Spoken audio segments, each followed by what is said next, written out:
And then after that, I pretty much, was with Hyderspace for a little bit. And that was a cool thing. It was a really, really fun time. That was interesting because I remember when the S4 showed up, and that really shook things up a little bit, and where did it have a home, and what did it mean for everyone else, and what were the triples, and were the because this is before four-stroke stand-ups were Cowie and Yamaha. Yeah. I mean they were running like, okay, well, crap. What we do we were do all now? running. We were all running twin cylinders still. It was all two-stroke twins. There was no 3 cylinders. No. Well, no, weren't there. I mean, the Cowie had a triple, right?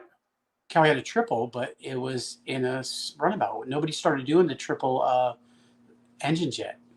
No kidding. No. God, because Hyderspace was what, 07? 06?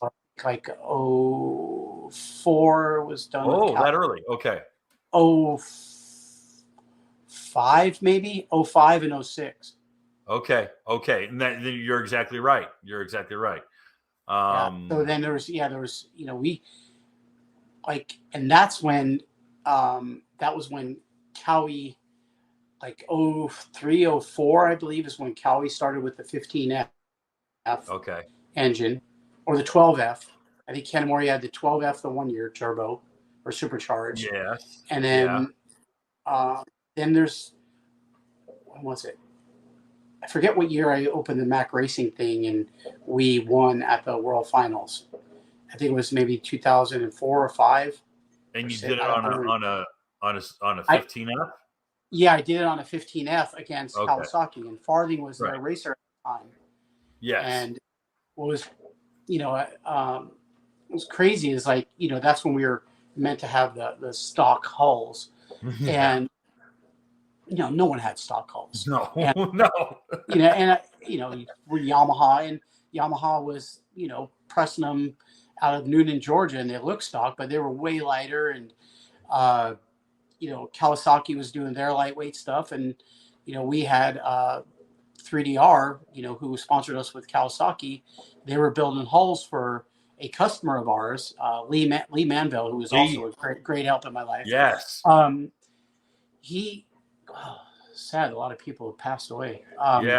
Lee's name's come up in this podcast a few times. Yeah. So, he was a great influence as well, and great, work ethic, like none other, like Darren style.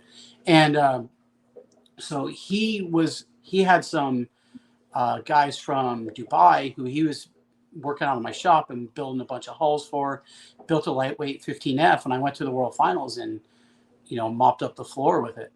Right. And now, did you get teched? Yeah, everybody got teched, but it was. Well, I meant like, did they tear you down? They look at the hull and just, kind of like, it was almost like everyone knew. Don't ask, don't tell. Right. Everyone knew. That's the problem. Yeah, it was like it's across the board, and it's like, well, if I peg you, I got to hit every other guy here. Yes, and then we're going to be here until midnight. Yeah, go protest me. Yeah. And that was my thing going into it. I said to Lee, Bruce Skelton, Kelly Skelton's dad, was helping us out because he was coming. He had a guy in New Zealand, and what was a great advantage over this is Kanamori had one spec that they had on the dyno, but they couldn't test anywhere else, right? They could only tune at that time in California on the dyno. Right. So what they got to the water, they could only tune with props. So when we got to Havasu, it was great because Bruce was, the Lambda was on it. We were testing. We were sending data back to, were we using Motec or the Ultronics? I think we were using Ultronics at that time. Oh, really? Okay. I was going to say you're probably using a Motec. Yeah. It could have been because the guy Randall was Ultronics. It could have been Ultronics. Okay. So we were using the KHI ignition. We were using, a proper ignition. And so we were at the lake. Bruce was constantly sending files back to the guy in New Zealand. And Randall, where did he live? Randall, I think, lived in Australia. And Bruce was in New Zealand.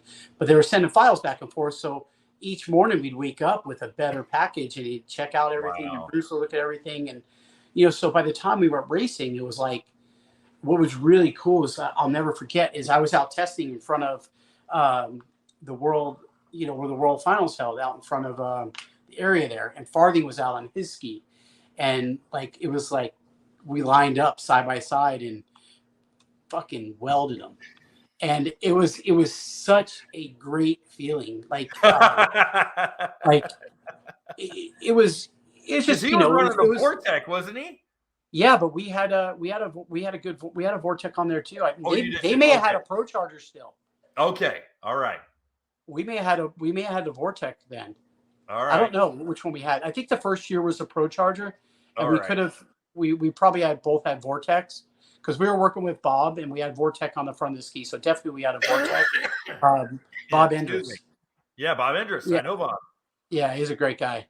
And so we were working with him, and we came out with we took a we didn't take a knife to a gunfight. Yeah.